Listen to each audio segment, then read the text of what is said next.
Hello అండి, అందరూ ఎలా ఉన్నారు? బాగున్నారా?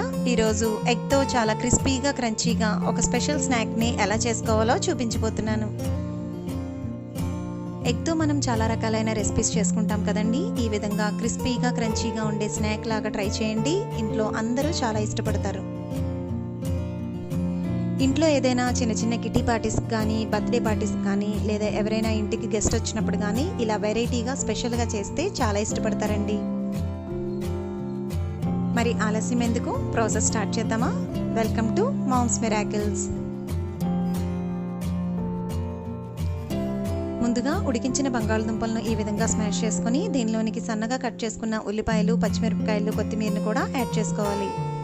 వీటితో పాటు రుచికి సరిపడా సాల్ట్ని, హాఫ్ స్పూన్ పసుపును కూడా యాడ్ చేసుకొని ఈ విధంగా కలుపుకొని పక్కన పెట్టుకోవాలి. వేరొక బౌల్లో 3 టేబుల్ స్పూన్స్ మైదాని, 1 table spoon corn flour, 1 tea spoon కారపొడి, హాఫ్ టీ స్పూన్ మిరియాల పొడి, పావు టీ స్పూన్ పసుపు పొడిని, 1 టీ స్పూన్ గరం మసాలాను, రుచికి సరిపడా సాల్ట్ను కూడా వేసుకొని ఒకసారి బాగా మిక్స్ చేసుకోవాలి. ఈ విధంగా ఒకసారి మిక్స్ చేసుకున్న తర్వాత దీనిలోనికి ఒక ఎగ్ని యాడ్ చేసుకోవాలి.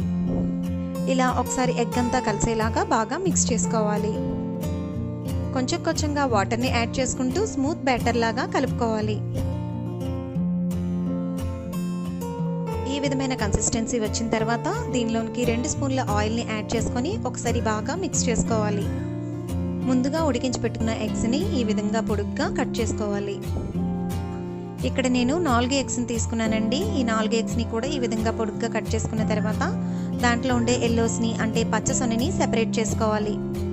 ముందుగా ప్రిపేర్ చేసుకున్న ఈ పొటాటో మసాలా స్టఫింగ్ని ఈ విధంగా ఎగ్ వైట్స్లోనికి ఫిల్ చేసుకోవాలి. దానిపైన మరొక వైట్ని కూడా పెట్టుకొని ఈ విధంగా టూత్ పిక్తో రెండింటిని కూడా బైండ్ చేసుకోవాలి. ఈ విధంగా మిగిలిన ఎగ్స్ అన్నిటిని కూడా ఫిల్ చేసుకొని పక్కన పెట్టుకోవాలి. ఇలా ఎగ్స్ అన్నిటిని ఫిల్ చేసుకున్న తర్వాత ముందుగా మనం ప్రిపేర్ చేసుకున్న ఎగ్ బ్యాటర్లోనికి ఈ విధంగా ముంచుకొని ఒక లేయర్ లాగా కోట్ చేసుకోవాలి. ఇప్పుడు ఈ ఎగ్ని బ్రెడ్ క్రమ్స్ ఉండే ఒక ప్లేట్లోకి తీసుకుని ఈ బ్రెడ్ క్రమ్స్తో మరొక లేయర్గా దానిపైన వేసుకోవాలండి. బ్రెడ్ క్రమ్స్ అనేవి మనం ఇంట్లోనే ప్రిపేర్ చేసుకోవచ్చు. మన ఇంట్లో ఉండే బ్రెడ్ కొంచెం డ్రై అయిపోయిన తర్వాత దానిని ఒక మిక్సీలో వేసుకుంటే పౌడర్ లాగా మనకు వస్తుంది. దాన్ని బ్రెడ్ క్రమ్స్గా మనం ఎప్పుడంటే అప్పుడు యూజ్ చేయొచ్చు. ఈ విధంగా ఎగ్స్ అన్నిటిని కూడా బ్రెడ్ క్రమ్స్తో కోట్ చేయాలి. ఇప్పుడు ఒక కడాయిలో డీప్ ఫ్రైకి సరిపడా ఆయిల్ని తీసుకోవాలి. ఆయిల్ వేడెక్కిన తర్వాత మనం ముందుగా ప్రిపేర్ చేసుకున్న ఈ ఎగ్స్ని దీనిలో మెల్లగా వేసుకుని వేయించుకోవాలి. ఈ విధంగా ఒకవైపు గోల్డెన్ బ్రౌన్ కలర్లో వేగిన తర్వాత మరొక సైడ్ కూడా తిప్పుకొని వేయించుకోవాలి. ఇలా 2 వైపులా మంచి గోల్డెన్ బ్రౌన్ కలర్ వచ్చేంత వరకు వేయించుకొని ఒక ప్లేట్లోకి తీసుకోవాలి. చూసారా ఎంత క్రంచీగా అనిపిస్తున్నాయో? అంతేనండి, ఎంతో క్రిస్పీగా టేస్టీగా ఉండే స్టఫ్డ్ ఎగ్ 65 రెడీ అయిపోయింది. దీనిని టమాటా సాస్తో సర్వ్ చేసుకుంటే చాలా బాగుంటుంది.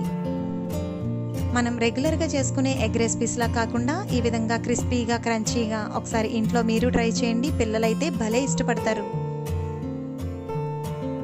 ఈ వీడియో కనుక మీకు నచ్చినట్లయితే లైక్ చేయండి, షేర్ చేయండి, సబ్స్క్రైబ్ చేయడం మాత్రం మర్చిపోకండి. మీ సజెషన్స్ని కామెంట్స్ ద్వారా మాకు తెలియచేయండి. మరొక వీడియోలో మళ్ళీ కలుద్దాం. అంతవరకు stay home, stay safe. Bye.